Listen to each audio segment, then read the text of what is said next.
Well, there's certainly been a lot of talk recently about the Brisbane 2032 Olympics. So, we thought it was a good opportunity to prepare this short presentation that we've produced in V2i Sketchtime that looks at some really simple and very quick spatial planning comparisons between a variety of Brisbane sites and the Olympic precincts of London, Paris and Sydney. And we've also thrown in Beijing. And for those of you that may not be familiar with the Olympic precinct in Beijing, it's something that needs to be seen to be appreciated. It's quite enormous and it's pretty amazing, so we'll have a look at that also. Now, this exercise is intended to be a very quick and hopefully effective way to help anyone involved or interested in the Brisbane Olympics to simply understand the realities of the size of these existing Olympic precincts and the space that would be required to locate these similar sorts of precincts on a variety of sites throughout Brisbane. You know, this exercise took about 15 minutes in V2i Sketchtime. However, for the sake of this exercise, it's been edited and sped up in some areas. Enjoy. The first step in the process is visiting these sites and establishing the spatial boundaries for each of the Olympic precincts. Let's start with London. So we identify the precinct and then extract it at scale.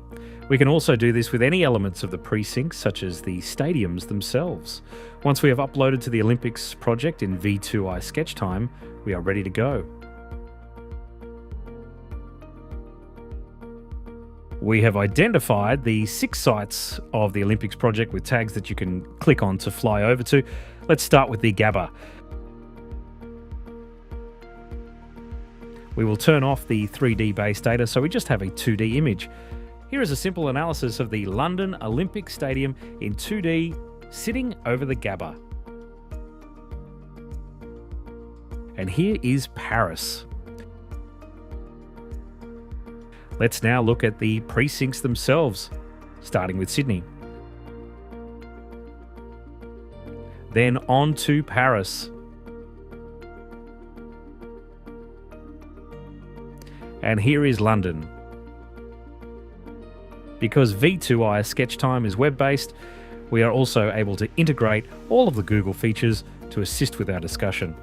In this case, we'll use the London and explore the site in Google and all that Google has to offer, such as Google Street View.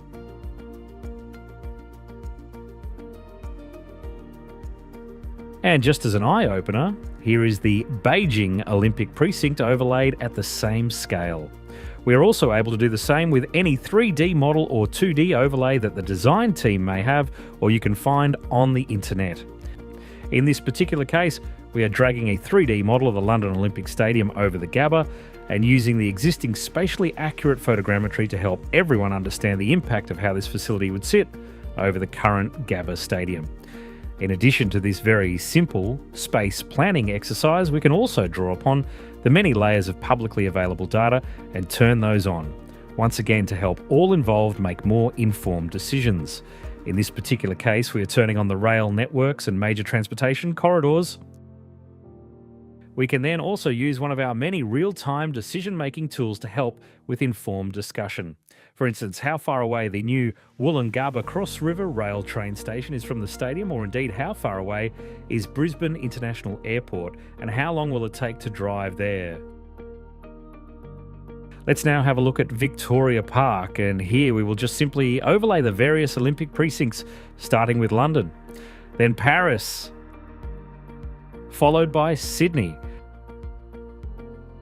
And as we turn on the transport corridor overlays, the adjacent major roads and rail corridor are easily seen.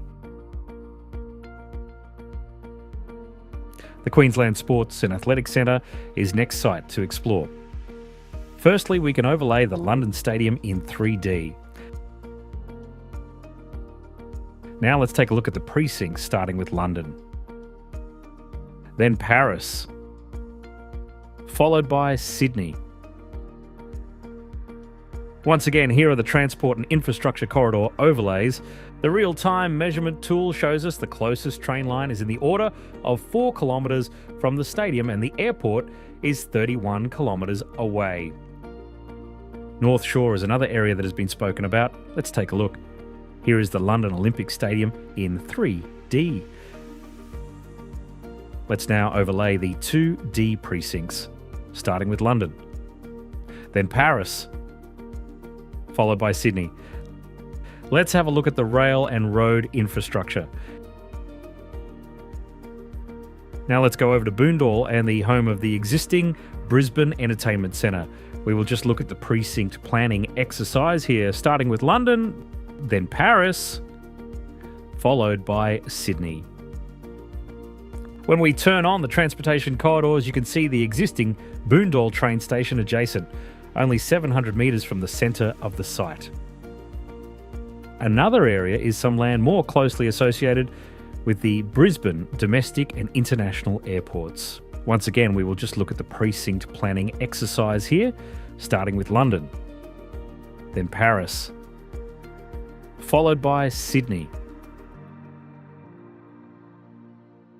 And finally, there may even be the consideration for building over the top of an existing facility such as these rail yards, ensuring minimal impact to existing open space and environmental areas of Brisbane. So here is the Sydney precinct layer over the area.